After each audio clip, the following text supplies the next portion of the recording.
Hello everyone, कैसे हैं आप सभी। आई होप आप सभी बहुत अच्छे होंगे, स्वस्थ होंगे।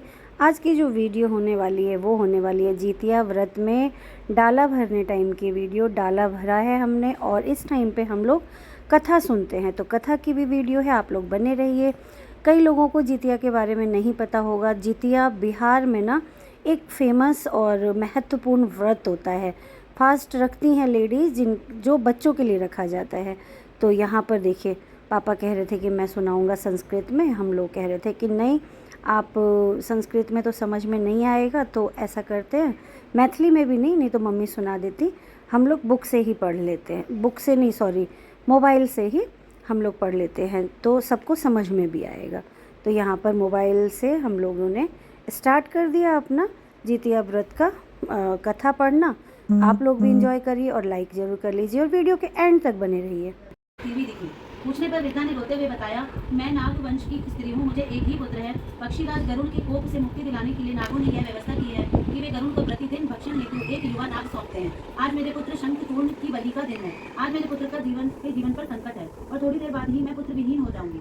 एक स्त्री के लिए इससे बड़ा दुख क्या होगा कि उसके जीते जी उसका पुत्र ना रहे। जिमोत्वाहन को यह सुनकर बड़ा दुख हुआ। उन्होंने उस वृद्धा को आश्वस्त करते हुए कहा कि डरो मत, मैं तुम्हारे पुत्र के प्राणों की रक्षा करूंगा। आज उनके स्थान पर स्वयं मैं अपने आप को उसके लाल कपड़े में ढककर वधशिला पर लेटूंगा ताकि गरुड़ मुझे खा जाए पर तुम्हारा पुत्र बच जाए। इतना कहकर जिमोत्वाहन ने शंखचूर्ण के हाथ से लाल कपड़ा ले लिया और वे उसे लपेट कर गरुड़ की बलि देने के लिए चुनी हुई वधशिला पर लेट गए। नियत समय पर गरुड़ बड़े वेग से आए और वे लाल कपड़े में ढके जिमोत्वाहन को पंजे में दबोचकर पहाड़ के शिखर पर जाकर बैठ गए। गरुड़ ने अपनी कठोर चोंच का प्रहार किया और जिमोत्वाहन के शरीर से मांस का बड़ा हिस्सा नोच लिया। इसकी पीड़ा से जिमोत्वाहन की आंखों से आंसू बह गए और वे दर्द से कराहने लगे। अपने पंजे में जकड़े प्राणी की आंखों में से आंसू और मुंह से कराह सुनकर गरुड़ बड़े आश्चर्य में पड़ गए, क्योंकि ऐसा पहले कभी ना हुआ था। उन्होंने जिमोत्वाहन से उनका परिचय पूछा। जिमोत्वाहन ने सारा किस्सा कह सुनाया कि कैसे एक स्त्री के पुत्र की रक्षा के लिए वह अपने प्राण देने चले आए हैं। आप मुझे खाकर भूख शांत करें।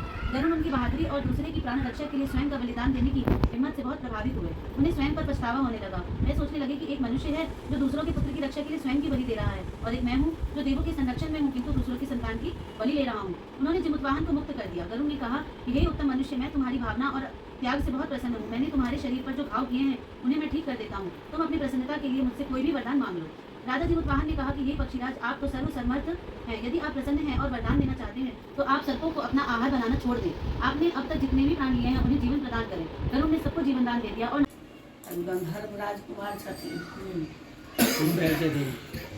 महाशक्ति भगवती महाशक्ति भगवती मैथिली स्वतः मनुष्य रूप में प्रकट भेलत मिथिला में के जानकी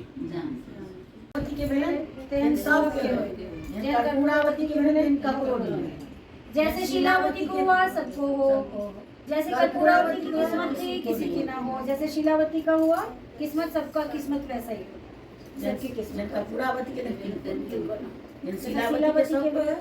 कर्पूरावती की किनको जय जितवा नहीं तो केस में तोड़ा बाल बच्चा के रक्षा करो, नहीं तो केस नहीं तोड़ा, मगर केस न है काल में तो सब बाल बच्चा के रक्षा करो। सब बाल बच्चा नाती पोता नाती नतनी पर नतनी जमाए बेटी बेपुतौ जते पोता पोती सब नतनी पर नतनी हो नतनी पर कहर सब पर नतनी खुद नहीं पीवे छो नानी की याद में। हाँ सबके रक्षा कर हे जीवित आवाज सब माफी मांगे छी। हां सर बेबी के जो आवाज सुनल के हो बचिया ओकरे दिखता है कि अपनो करे छले आप देखने लगी हैं, मैं भी बात किया ना, एक टक देख रही थी बस। हां चल चलो डाला बांध दियो।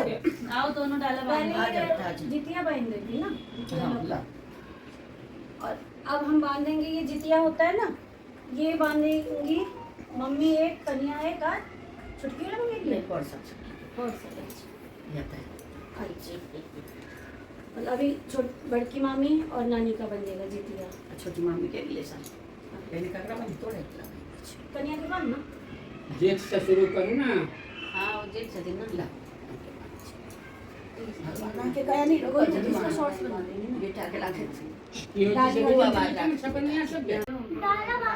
ये सब बांधो इधर आके। अच्छा आप पहले वीडियो ले लो एक पीस पकड़ना पहले, छोड़ से छोड़।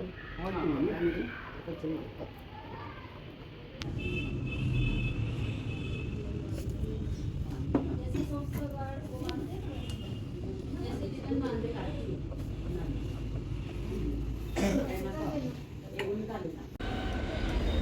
चल रहा है चाय पानी।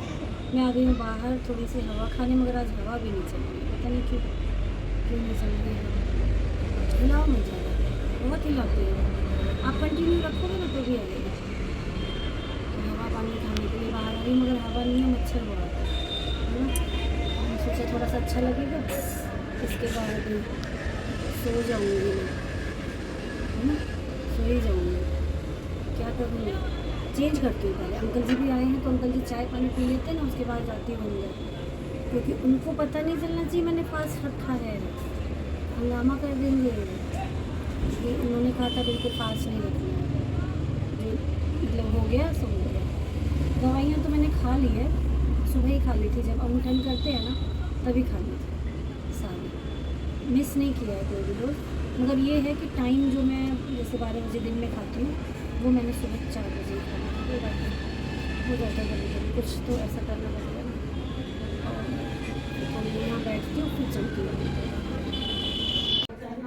क्या हुआ, क्या हुआ था अभी, हंसी क्यों आई थी इतनी? मैं इतनी दूर से चल के आई और बेबी बम से मैं टक्कर हो गई। मैंने कहा बाबू मुझे बुला रहा है, बड़ी मम्मी आप क्या कर रही हो? हाँ, बेबी बम से थोड़ा सा दूर रहो। बड़ी मम्मी सब्जी काट दो, मेरी मम्मी की हेल्प कर दो। अंकल ठीक है। तो वो मुझे टच करता रहता है, आते जाते वो मुझे हाय हेलो करता है।